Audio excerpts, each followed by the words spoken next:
Greetings, members one and all of the Salivation Nation.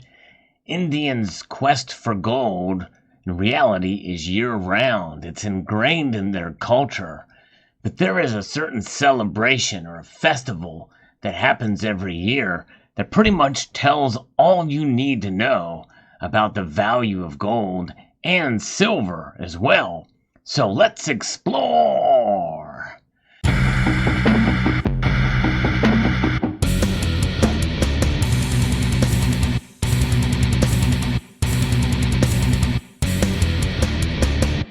Yes, indeed. Gold in India is in demand, and as you can see, it comes in many different forms, and mainly jewelry, as we'll find out, and as a store of value, a symbol of wealth. You may remember I did a video quite some time ago about a man who had a golden shirt made of gold. Pretty wild. That happened a few years ago, but nonetheless, a member of the community sent me this interesting infographics from elements.visualcapitalist.com about India's gold demand during the Diwali festival. And you probably have guessed by the title that would be what it is, and indeed it is. But there's a lot of silver that is in demand during this time as well in India. And many people feel that is part of what is draining the COMEX and the LBMA vaults, especially for silver. And if this is happening during a Diwali festival, then more than likely we will see those coffers being filled back up again by the beginning of the year. But you never know. I think there's kind of been a run on silver and gold, especially in bullion form, as we'll see here. India's population is growing, one of the densest populated countries in the world.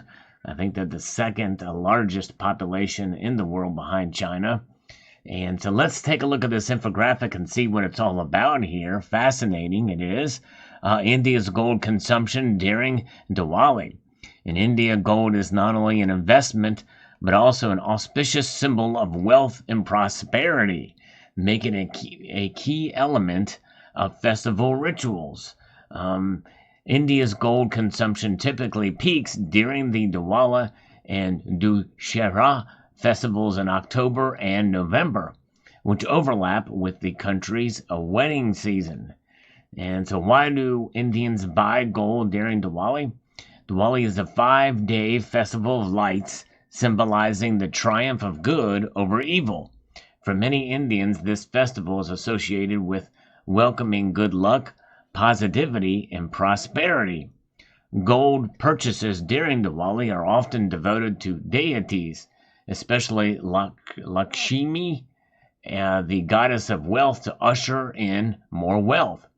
Gold is also a popular wedding gift at this time of year, with weddings generating approximately 50% of the gold demand in India. Now that's amazing to see how those festivals overlap in terms of demand. The dowry of wealth, is gold. And when gold is too expensive, they go to silver or a combination of both.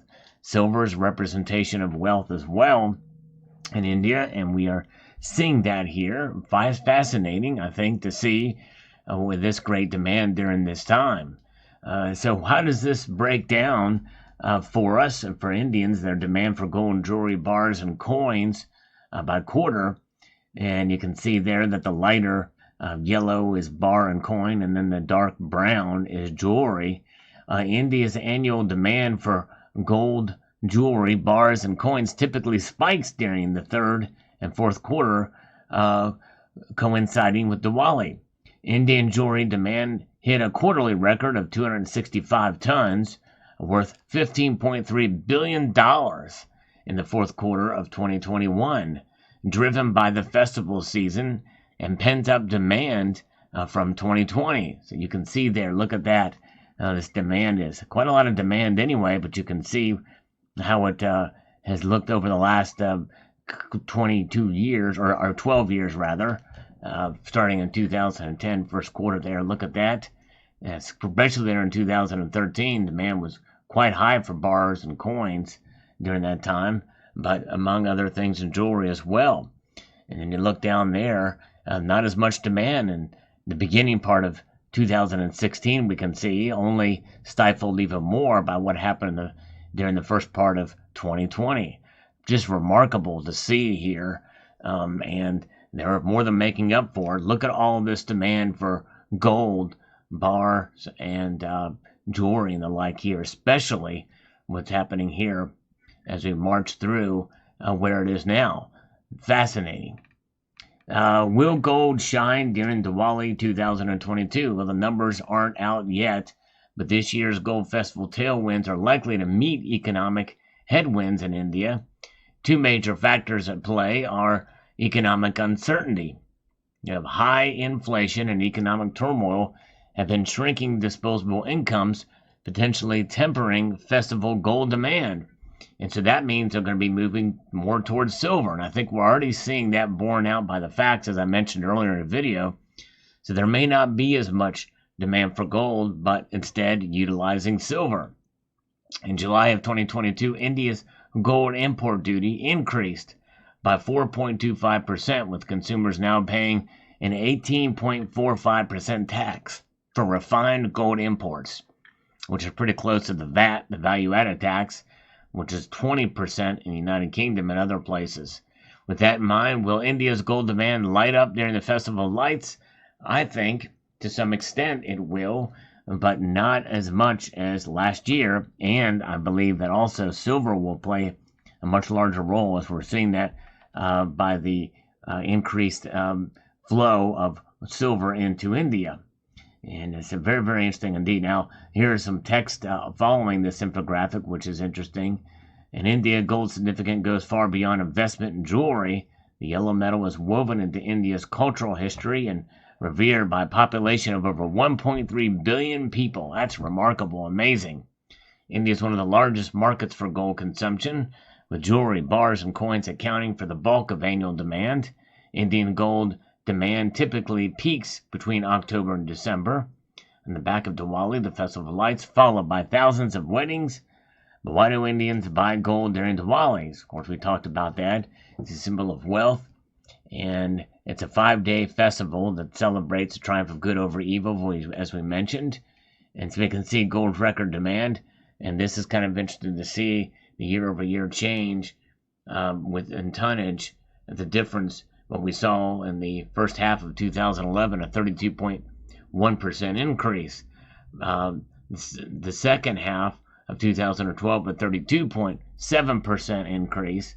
First half of 2013, 37.9% increase. And there's other numbers here that we have. Trying to find the highest ones. 2017, first half, 58.4% increase there. Pretty dramatic. And then we get over here to the second half of 2021 with a whopping 82.3% increase, largely driven by the festival season and pent-up demand that we saw from the pandemic. Very interesting, a fascinating infographic here, and thanks again to a member of the community who sent that along to me here, but very interesting. Now, for those of us here in the West, well, gold doesn't quite do it for us like it does for those in India. But I tell you what, more and more people are waking up to stacking gold and silver here in the United States, and I think in the West in general, which I think is encouraging. I think the more people that actually have sound money and recognize and understand what it is and appreciate the beauty of the metals, I think you're going to see an awakening and maybe even a shift in our culture here and how we view gold, and make gold a part of our culture again, and not just how you label a credit card. Is it a gold card or a plan or benefits or rewards? Because gold itself is certainly something that should be appreciated here in an age of digital currencies and everything else that is more representative or derivative based. What better way to celebrate and to recognize and to have it in your hand, to hold it in your hand?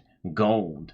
It's interesting. And silver as well, too. Silver is quite the metal, and Indians certainly are not bashful about getting a little bit of silver in their pockets as well. They've been doing it. There you have it. Let me know what your thoughts are in the comment section below. Hope you found this video insightful. If you did, hope you press the like button below. So I want to extend a multitude of gratitude to you all for taking the time to watch and encourage you to please rate, share, comment, and subscribe.